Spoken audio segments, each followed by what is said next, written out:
Wow, this is just phenomenal.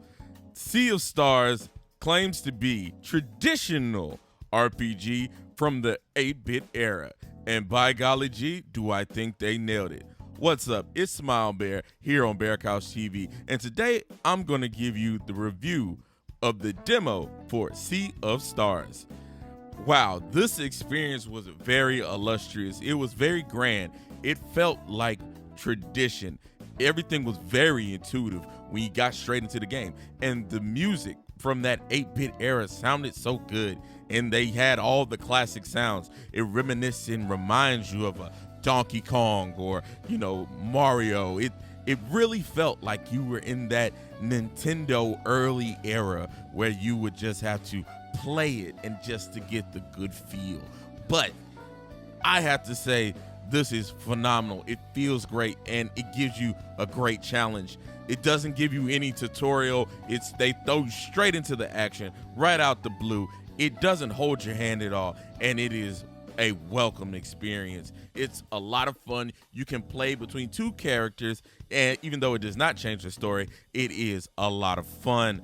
I played through this demo twice because I wanted to see everything it had to offer. I got a lot of time with it, about 2 to 3 hours, not really too much time, but I played through it twice and I beat the boss and I did all the little puzzles. The puzzles felt so much fun and intuitive.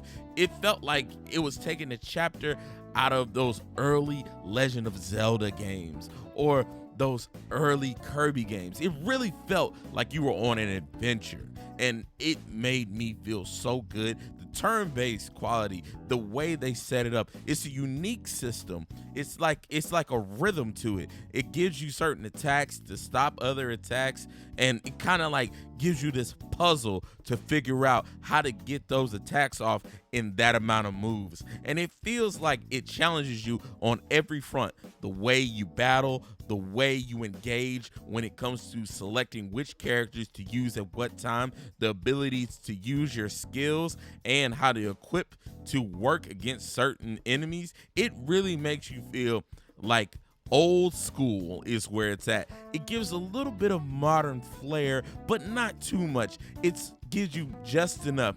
And then it's quirky and funny, and just the opening prologue, just the little bit that it gave me, it made it feel like there was so much more that was there. I had so much fun playing it. When I played it again a second time, I had even more fun because the challenges and the things that you can do inside of it, it really makes you feel like it is old school. You could even get OP, you can grind, you can do all the little things you used to do when it came to playing a classic JRPG. But that's nevertheless to say that this game, even if you play it straight up, you still would have to grind, because in typical JRPG fashion, it makes sure you work for every little thing, and everything was just so polished, so clean. I didn't really expect it to be so nice. And the fact that they're saying they're trying to make it feel like one of the old school 8-bit games, and it actually plays 100 times better than those 8-bit games, is amazing. But it still had the feel, it had the nostalgia. It made you want to go, wow, let me fire up my Super Nintendo, or you want to go fire up an Atari or something. It really gave you that classic feel. And it's like early on JRPGs, what they used to be. And it, from my understanding, it was just nothing but a great time. They have a great cooking system, collecting items and you being able to cook, as well as being able to craft medicines and, of course, open treasure chests and all that whatnot. It really has everything going for it. I don't know exactly where the story is going, because the story is a little loose. It's not too tight and wound. I wasn't blown away by the story, but it gave me enough to want to play more because of how addicting the combat is and how exactly it works. There were several moves that required you to interact with the game in a way that I didn't see happen before. So like there's one move called Mooncrest where you use Mooncrest and you hit the enemy and it bounces back to you, and your job is to hit the Mooncrest back and forth between yourself and the enemy, and the more hits you do, the more damage it does.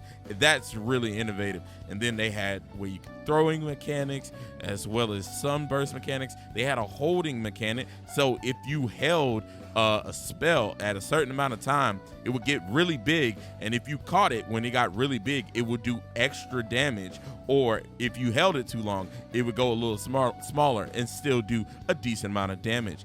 It really felt good. And then all the enemies in one area, instead of you getting one enemy at a time, every enemy came into your battle if you ran into one enemy in the area. So it made it so you had to strategize, and the strategy elements in this are really heavy. And then the combo mechanic is, after a certain amount of hits, you get this combo meter, and you're able to do different type of attacks that don't necessarily take away your MP, but it also helps you get some of those battle criterias to stop the next big attack or the next big wave or spell. So it really helps to pay attention and plan out and use the combo meter to your advantage.